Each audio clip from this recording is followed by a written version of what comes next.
Baik, pada malam ni di kesempatan yang ada ini sebelum masuk waktu Isyak, kita menyambung balik apa yang telah kita bincangkan pada sesi yang lepas, iaitu berkenaan dengan harta perkahwinan, ya. Jadi pada sesi yang lepas saya tidak sempat untuk berbincang berkenaan dengan situasi dan persoalan daripada isu ataupun daripada tajuk ini. Saya hanya menceritakan berkenaan dengan kedudukan harta dalam perkahwinan, yang mana saya pergi sepintas lalu, iaitu dalam apabila suami isteri berkahwin, bukan sahaja anak yang lahir daripada perkahwinan, tetapi harta juga ada dalam perkahwinan. Jadi anak dan harta ni semua orang nak, betul tak? Tapi ada satu benda yang juga lahir daripada perkahwinan yang orang tak nak. Apa dia? Hutang. Siapa nak hutang? Semua orang tak nak hutang, tapi sedar tak sedar kadang-kadang suami isteri yang jenis usahawan entrepreneur dia suka membuat bisnes, dan dia mengambil hutang. Ada berlaku di mana suami isteri ni dia buat bisnes kolam ikan. Dia ambil pinjaman 300,000 ringgit dengan pihak Mara dan juga pihak Tekun, dua. Jadi kolam ikan ni berjaya lah, tetapi rumah tangga dia tak berjaya. Bila kolam ikan ni melahirkan ikan yang boleh dipasarkan semua, sikit saja rasa senang, dah berlaku pergaduhan antara suami isteri ni. Macam-macam lah. Suami buat hal pun ada, isteri yang buat hal pun ada juga. Jadi bercerailah pasangan ini. Jadi apabila bercerai, biasa orang pergi ke mahkamah tu untuk tuntut harta. Tapi pasangan ini pergi ke mahkamah untuk tuntut hutang. Sebab hutang ni dibuat atas nama isteri. Hutang ni dibuat atas nama isteri.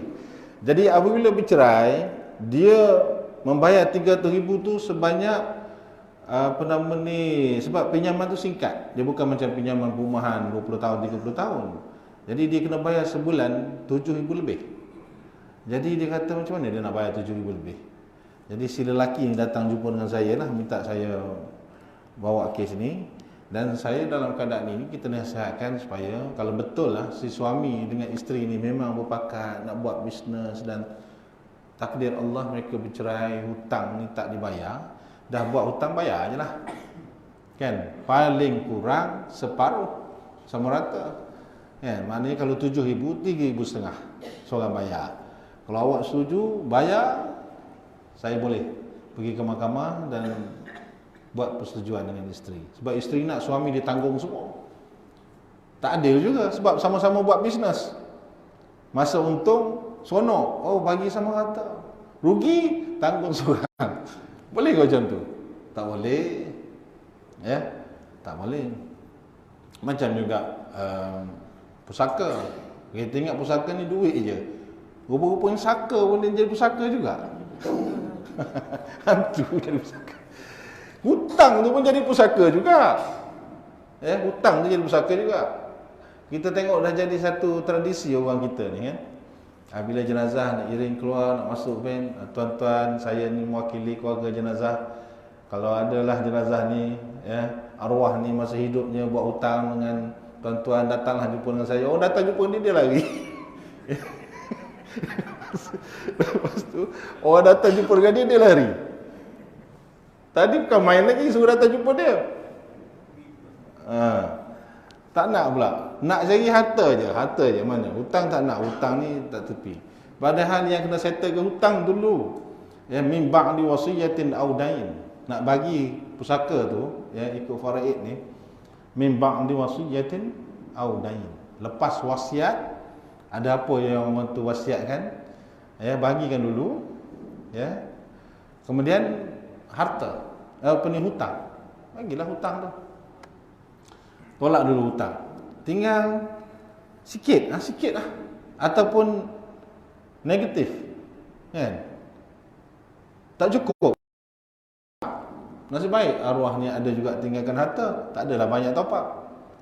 Ini ahli waris yang berhak, ahli waris yang dipanggil ahli waris qadim, ya, yang menerima pusaka tadi kena berhak bertanggungjawab untuk membayar hutang.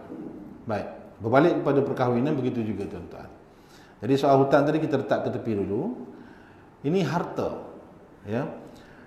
Kita bincang dahulu bahawa dalam tempoh perkahwinan ini akan lahir daripada pasangan itu kemungkinan harta persendirian dalam tempoh perkahwinan dan juga kemungkinan harta semencarian. Harta semencarian ialah harta hasil usaha bersama di antara suami isteri itu untuk memperoleh harta. Katakanlah mencari sebuah rumah, beli sebuah rumah dalam tempoh kahwin. Jadi rumah ni sumbangan bersama suami dan isteri daripada awal lagi. Dia ada beberapa kategori bayaran. Yang pertamanya ada earnest deposit. Yang tanda jadi 1,000. Duit siapa 1,000 tu? Duit suami. Okey, tulis earnest deposit duit suami. Kemudian deposit, baki deposit tu. Ya, biasa deposit ni berapa? 10%. Ya, okey, sebelum siapkan SMP itu semua, okey, bayar dulu 10%. 9% lagi bayar. Duit siapa? Ramai di antara suami dan isteri ni kalau dah tahu perangai suami isteri ni jenis berkira-kira, ya, ni ramai ni suami isteri ni berkira-kira. Dia bagi pada isteri dia pun dikira-kira. Saya pernah jumpa satu orang, ya, yang saya sendiri tak sangka, ya. Dia isi minyak motor dia pun dia tulis dalam buku. Minyak motor itu tuan. Ya. Dia ada buku daripada mula-mula dia kahwin lagi sampailah dia tua bangka dah. Bercucu dah dia. Tapi dia ada lagi buku tu, kalau pergi ke rumah dia, buku log dia tu tahun bila. Siap dengan tarikh. Berapa jumlah dan apa tujuan dia belanjakan. 5 sen, 1 sen pun dia tulis kat situ. Tu tak apalah. Dia suka menulis kan. Dia ada kebaikan juga, tapi kita tak larat nak menulis semua benda yang kita belanjakan. Jadi 10% itu siapa yang bayar? Suami ke isteri yang bayar? Kalau suami bayar, ya, resit tu biasanya ditulis atas nama siapa? Kalau beli daripada pemaju, biasa ditulis atas nama siapa? Dia tulis atas nama suami ataupun isteri ataupun kedua-duanya. Biasanya dia tulis atas nama orang bayar lah dulu. Ya. Okey, tulis nama. Nama biasa kalau suami tulis nama awak je lah. Dia tulis nama isteri.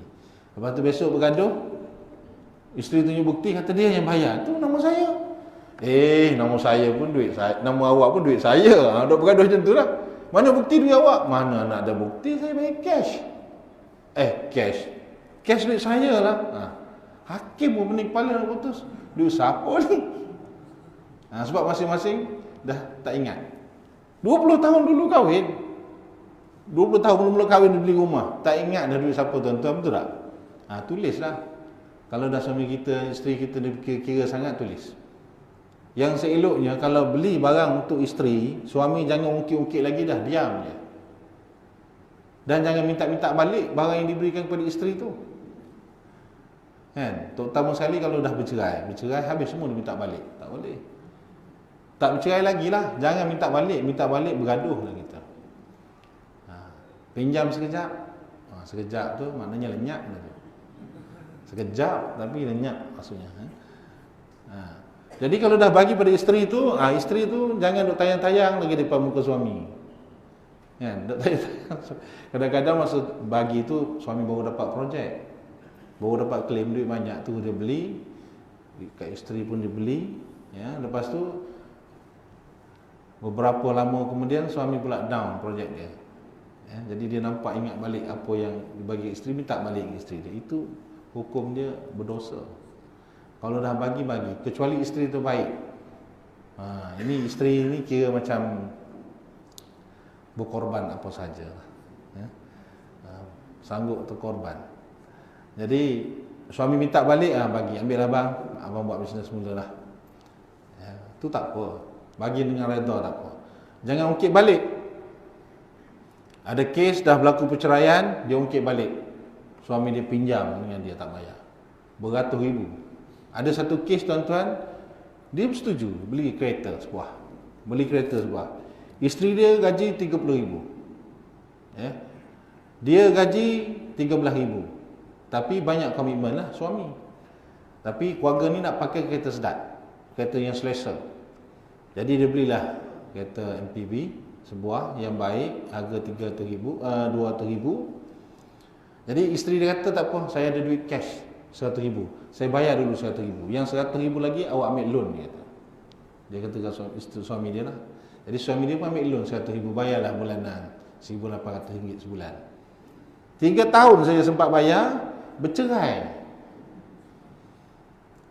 Dah bercerai tu, si isteri pergi ke mahkamah tuntut balik 100,000 yang dia bayar tadi sebagai hutang.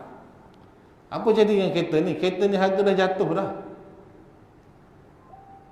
Suami dia jual balik kereta tu, jatuh harga lebih dalam 80,000 laku kereta tu. Selepas 4 tahun dia pakai tu, 3 tahun 4 tahun gitu dah dia pakai tu, dah jadi 80,000 dah kereta tu. Hutang ada lagi. Jadi isteri minta balik 100,000 saman dekat mahkamah. Macam mana suami nak defend? Nak defend diri dia. Kata 100,000 tu bukan hutang. Dia kata suami dia berhutang dengan dia nak bayar kereta tu 100,000. Jadi dia bagilah kat suami dia RM100,000. Suami dia bayar muka duit kereta RM100,000. Dan suami dia sambung, letak kereta nama suami lah. Sebab apa? Suami yang nak buat loan. Betul tak tuan-tuan? Suami yang buat loan, jadi kereta tu nama suami. Dia kata kalau kereta saya mestilah nama saya, kata isteri tu. Jadi kes tu tengah bicara lagi, ya. Jadi tak tahu macam mana nak dihukumkan. Jadi betul ke masa dia orang suami isteri baik-baik dulu, si isteri ni berikan sumbangan 100,000 dan dalam bentuk cash, suami dalam bentuk hutang. Nak dikira sebagai harta apa? Itu satu perkara yang berlaku lah, ya. Jadi harta pencarian ni usaha bersama, sumbangan, berikan sumbangan untuk dapatkan harta ni. Sumbangan itu boleh jadi dalam 2 bentuk. Iaitu sumbangan duit secara langsung, dia bagi duit. Ya, misalnya harga rumah 300,000. Si isteri dengan suami ni setuju bayar separuh-separuh. Bermula daripada earnest deposit, beza baki, bayar bulanan, buat renovation, semua separuh-separuh. Jadi senang. Besok apabila dijual, bagi sama rata. Tak kira lah bercerai ke tak bercerai. Ya, kalau bercerai lagilah. Ya. Pengisytiharan harta pencarian ni hanya boleh dibuat oleh mahkamah dalam 3 keadaan. Ya, iaitu keadaan pertama, ya, kalau berlaku perceraian antara suami isteri, baru mahkamah boleh ada kuasa untuk mengisytiharkan harta pencarian. Itu yang pertama. Yang kedua, kalau berlaku poligami. Poligami, ya. Poligami ni maknanya si suami berkahwin lain. Apabila suami berkahwin lain, sebelum mahkamah membenarkan perkahwinan itu, mahkamah mempunyai bidang kuasa untuk mengisytiharkan apa-apa harta yang telah pun diperolehi oleh suami dan isteri tadi. Sebelum dia kahwin ni, apa-apa harta yang diperolehi oleh dia bersama dengan isteri yang pertamanya ni, hendaklah diisytiharkan sebagai harta pencarian. Supaya besok tidak timbul isu yang nombor 2, nombor 3 pula pergi menuntut harta yang nombor 1. Huru-hara jadinya. Jadi ditentukan bahagian terlebih dahulu. Masa tu biasanya direkodkan macam mana? Semua tu adalah diberikan kepada isteri. Kenapa? Dan isteri bagi kebenaran, semuanya bagi kepada isteri. Alhamdulillah lah. Ada isteri yang tak berapa cerdik, saya katakan dia lebih suka mengamuk daripada menyelesaikan isu pokok tadi. Suami, ini kita cerita suami tempat lain lah, bukan suami Wangi Perdana. Suami nak kahwin. Apabila suami nak kahwin, isteri ni sibuk mengamuk, menangis, mengamuk lah, apa semua sekali, ya.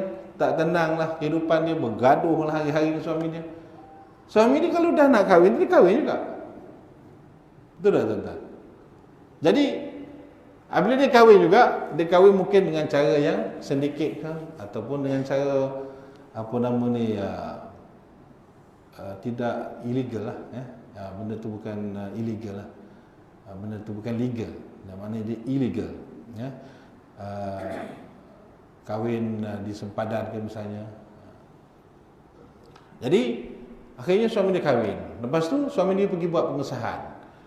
Dalam pengesahan pernikahan poligami ini tidak dibicarakan soal harta. Soal harta tu hanya dibincangkan dalam kes permohonan poligami. Pengesahan nikah poligami tidak membicarakan soal harta.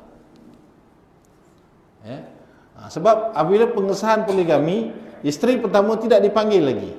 Tapi permohonan poligami, isteri pertama dipanggil.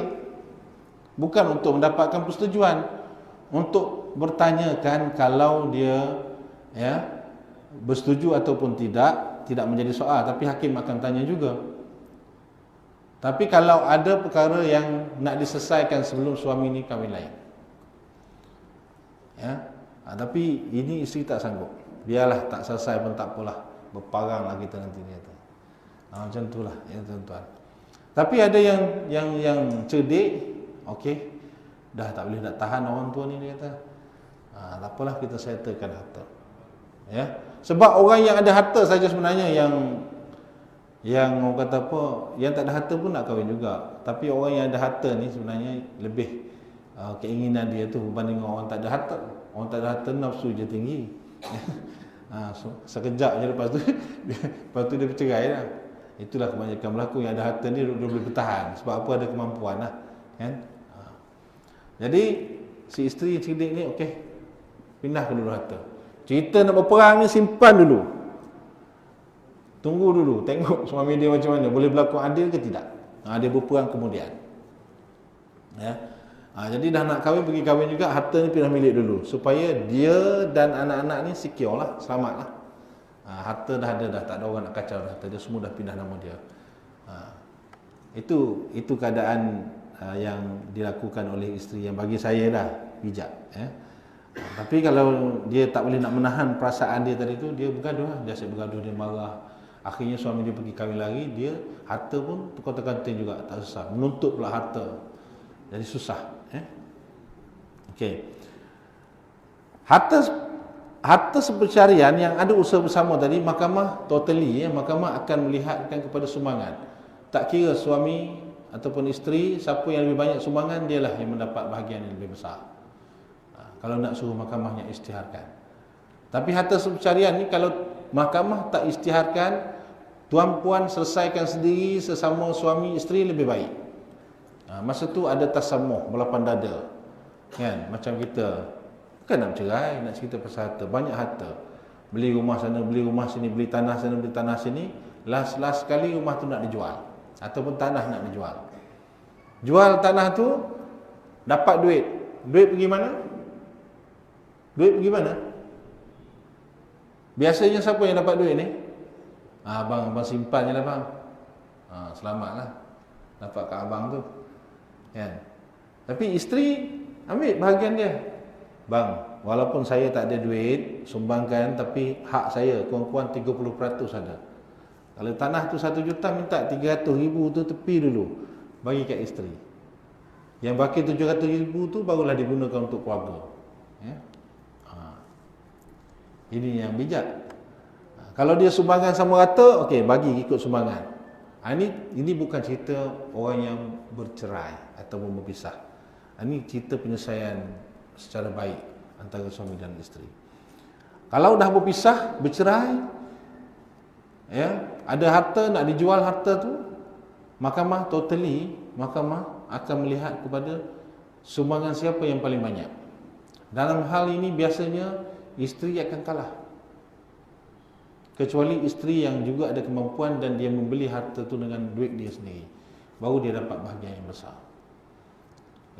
Realitinya macam tadi pun saya ada kes juga, di Bangi ni, dia beli sebuah rumah yang dibeli ni rumah teres, harga lebih kurang dalam 250,000. Tapi dah lama dia beli, jual, laku lebih kurang dalam 500,000. Ada lagi hutang lebih kurang 100,000. Jadi bersih 400,000 dapat. Si suami ni bekerja di luar negara.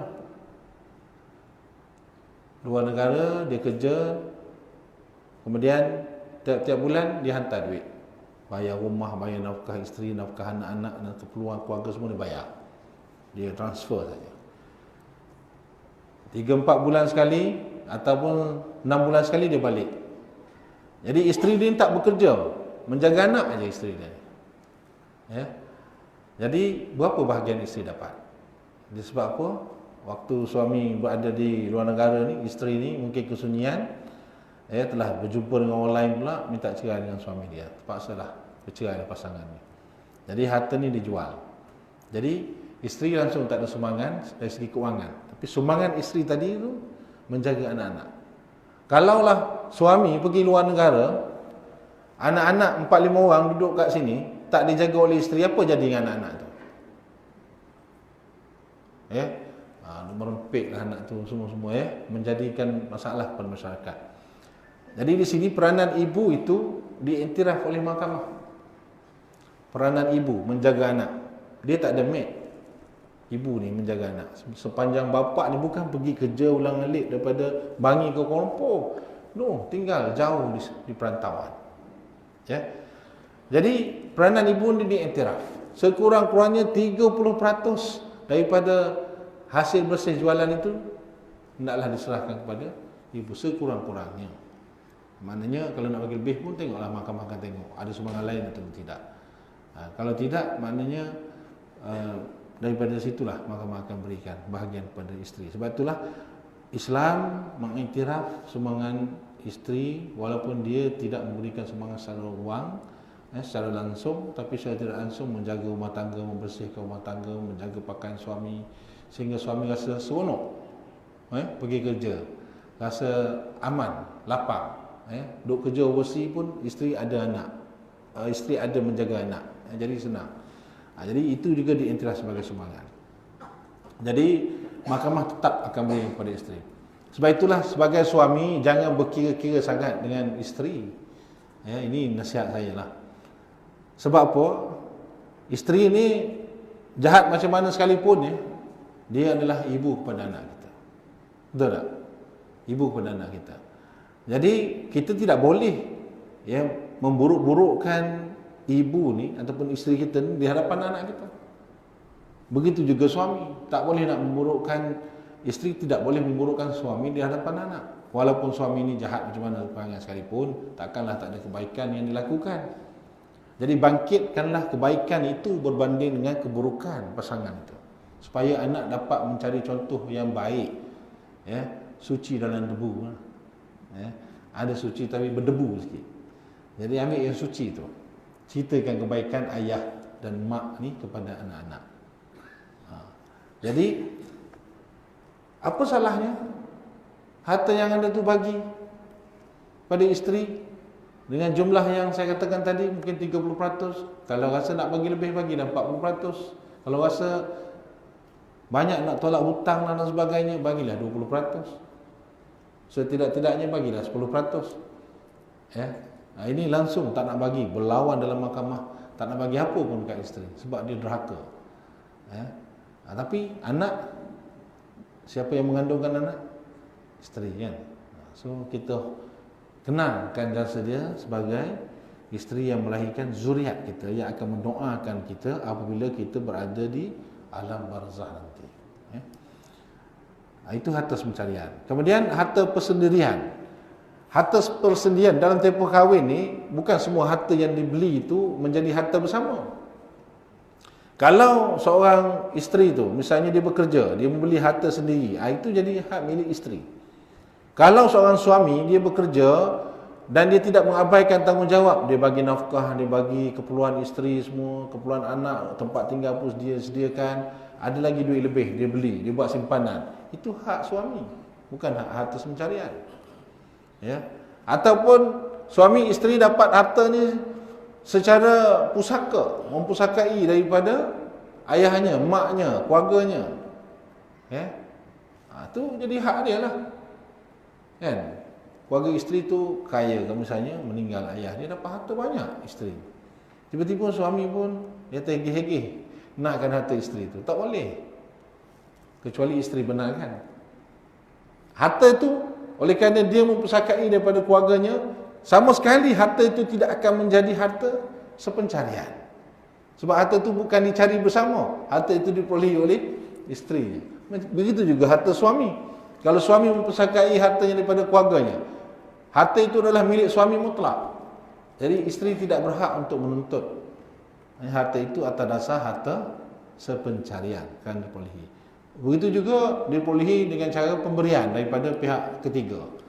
Dapat hadiah mana-mana ke, bukan kerana hasil usaha bersama. Itu jadi hak persendirian. Tuan-tuan faham ya? Baik, situasi. Situasi ya, persoalan. Saya ingin bangkitkan soalan. Ada juga yang bertanya kepada saya. Okey.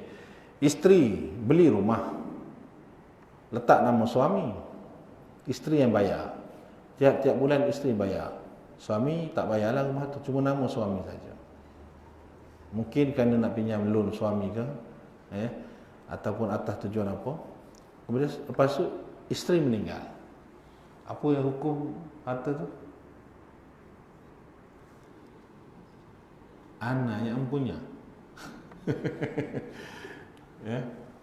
Ada apa sekarang ni, coronavirus coronavirus. Isteri dia beli apa, insurans 1 juta suami. Lepas tu dia kata, bang, saya dah beli tiket pergi Wuhan, abang pergilah. Nak ke suami dia pergi? Tak nak lah kan. Ini dia beli rumah nama suami, isteri tu meninggal. Apa hukum harta tu? Itu hukum harta tu ialah harta isteri. Tapi dia misalnya pasangan ni baru kahwin, tak ada anak. Faraid bagaimana pada keluarga, mak ayah isteri pun dapat, adik-beradik isteri pun dapat. Ya. Jadi suami kata, oh tak adalah bang, ayah, arwah ni tak ada harta. Padahal ada pun antara sama dia. Ini nama saya, kata dia. Jadi kawan tu pun nak siasat apa, tak ada nak siasat lah, betul tak? Jadi dia macam tu je. Apa hukum orang ni duk makan harta ni? Ni banyak berlaku tuan-tuan banyak berlaku. Sebab apa? Dia tidak ada keikhlasan dalam jiwa dia. Cerita je lah. Ini harta ni si Yanti beli dulu, libuh nama saya. Jadi saya ni kira pemegang amanah je lah. Jadi saya nak bagilah ikut faraid. Oh lama, bestnya dapat menantu macam ni, kan? Ayah dia pun seronok. Okeylah, kita bagi pusaka, dapatlah adik-beradik semua merasa sikit banyak. Tapi susah nak cari yang macam ni lah.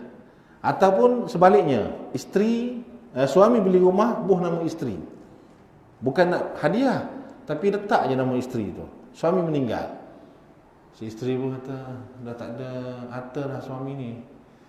Ni ada pun saya punya, kata dia. Jadi apa hukum harta tu? Haram lah kalau Islam ambil soal. Jadi kita itu keikhlasan dalaman kita sendiri, bagaimana nak menyelesaikan.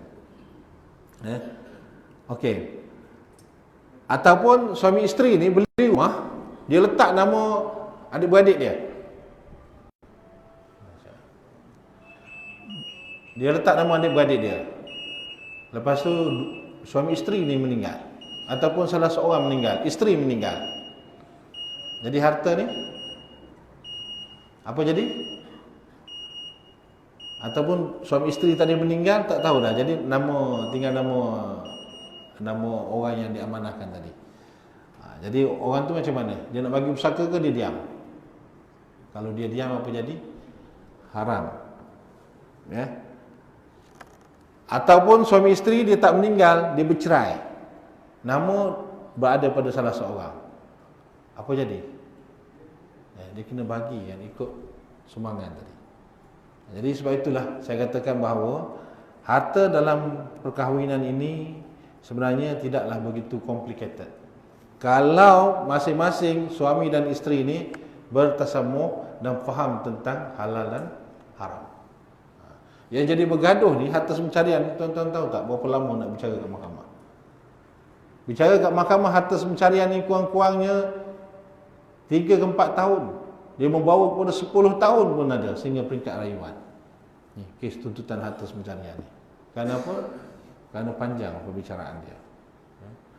Kalau penyelesaian secara baik, tasamuh, belapang dada, dapat sikit, tetapi berkat, selesai cepat. Betul tak? Jadi janganlah jadikan isu harta yang diperolehi dalam tempoh perkahwinan ini sebagai penyebab kepada kita ni masuk neraka. Dah elok dah layan rumah tangga ni, tapi datang bab harta ni, hancur. Baik, kita nak berhenti dah ni Tapi ada soalan tak?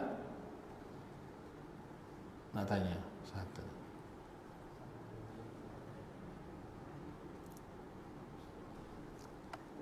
Ada soalan nak tanya? Tak ada, semua tak ada masalah harta Semua okey Ya. Ya.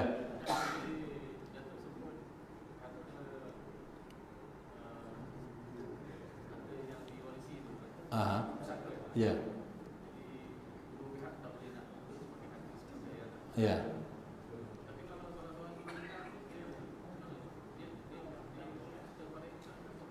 Dia balik pada faraid lah. Faraid lah. Ya. Faraid ni suatu hak yang telah termaktub di dalam Al-Quran, yang mana bahagian faraid ni hendaklah ditolak terlebih dahulu perkara-perkara yang wajib. Faraid ni ditolak dahulu perkara-perkara yang wajib, macam hutang, hak orang lain yang ada di situ, ditolak dulu, baru bagi faraid. Bukan faraid siap-siap dulu baru nak bagi ke orang. Kalau faraid siap-siap dulu, siapa nak bagi? Tak ada dah. Selamatlah. Sebab itu kena ingat, sebelum faraid ni, sebab itu orang yang diberikan kuasa, wakil kuasa. Faraid ni apabila harta pusaka banyak, keluarga pun ramai, dilantik pentadbir. Jadi pentadbir ni mestilah orang yang betul-betul amanah. Jangan bagi lagi, tunggu dulu. Apa hutang-hutang arwah ni? Okey, ada harta pencarian tak? Dia dengan balunya. Ada tak hutang? Ada harta pencarian tak? Rumah ni macam mana? Kamu sumbangan banyak mana? Kamu nak berapa banyak? Tanya elok-elok. Tapi yang sebelah sana pun janganlah tamak. Saya nak semua. Ini hak saya. Arwah dah berjanji dah nak bagi kat saya. Kalau soal arwah berjanji nak bagi kepada dia, tapi tak bagi lagi, dia kena bawa bukti. Kena bawa bukti. Oh, ini dia ada surat hibah, pemberian daripada arwah suami. Semasa hayat hidup dia dah hibahkan harta ni kepada anak-anak. Tak apalah kalau ada macam tu, atau hibahkan kepada saya. Tunjuk ahli waris. Ahli waris pun tak boleh nak buat apa. Kadang-kadang ahli waris ni apabila dah tengok surat hibah tu pun tak percaya lagi. Tapi mestilah betul, mestilah bukan rekaan.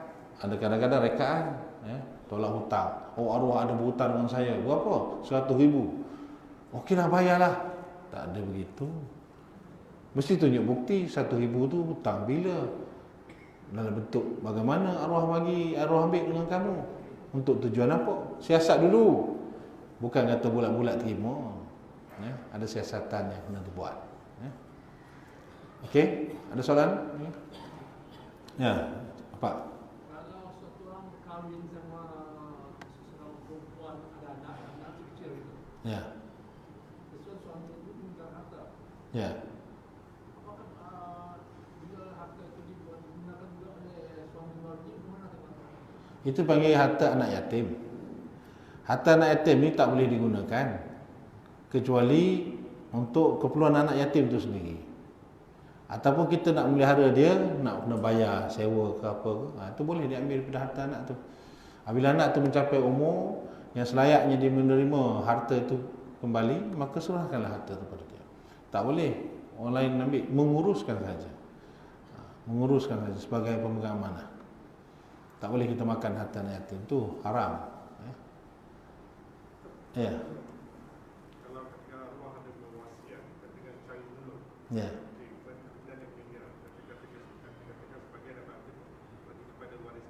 Ya. Kalau ada meninggal, apa ada dokumen apa-apa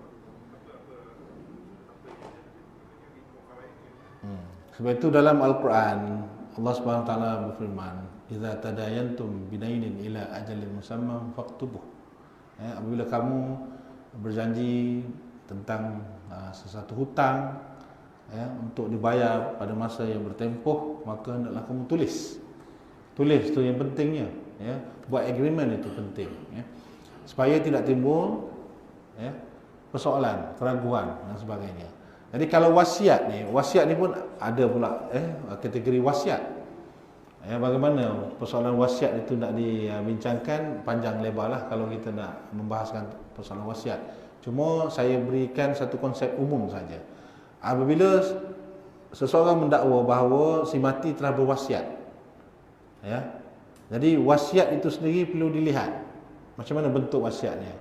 Sebab ada wasiat itu diberikan kepada ahli waris dia yang berhak menerima pusaka ataupun tidak.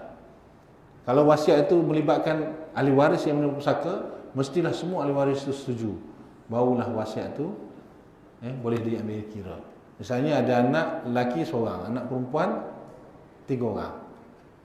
Jadi wasiat kata bagi sama rata. Yang lelaki itu sepatutnya dapat lebih, satu bahagian berbanding anak-anak perempuan. Jadi kalau ikut wasiat tu, laki pun terima sama banyak dengan perempuan. Laki kata mana adil. Jadi laki tu, anak lelaki itu boleh untuk tidak bersetuju dengan wasiat itu. Tapi kalau dia menyempurnakan kehendak ayah dia, walaupun kau lelaki, tapi aku tahu, dalam keadaan ekonomi yang tak berapa nak baik ni kan, misalnya, bagilah harta sama rata, itu kehendak aku. Tapi pulanglah pada kau nak ikut ke tidak, itu adalah wasiat aku. Wasiat ni boleh diubah oleh ahli waris tu kalau melibatkan ahli waris. Tapi apabila melibatkan orang lain, diwasiatkan kepada orang yang bukan ahli waris. Jadi kalau tidak disetujui oleh ahli waris dengan jumlah yang diwasiatkan itu, dia sangkut 1/3 daripada apa yang diwasiatkan. Misalnya diwasiatkan kepada satu badan kebajikan anak yatim, 1 juta. Ahli waris tak setuju, dia sangkut 1/3, maknanya 330,000 lebih kurang begitu, boleh diserahkan. Sebab dia tak setuju dengan jumlah itu. Tapi kalau setuju, jalanlah. Semua sekali pun kalau setuju, jalan. Sebab itu ada satu kaedah lagi, kalau nak dikonfirmkan tentang pemberian itu, berilah secara hibah. Hibah ni makna penyerahan masa hayat hidup lagi. Jadi tak perlu nak tunggu mati, masa hayat hidup dah boleh diserahkan. Macam sahabat dahulu dia bagi masa hayat hidup dia, bukan mati baru bagi. Umpamanya begitulah. Nanti kita akan sampai ke bab wasiat hibah nanti kemudian. Saya tengok ada penceramah yang datang buat apa nama ni, ceramah berkenaan perkara itu, tapi saya juga akan sampai kepada bab itu nanti insya-Allah. Last ada soalan lagi? Ayah.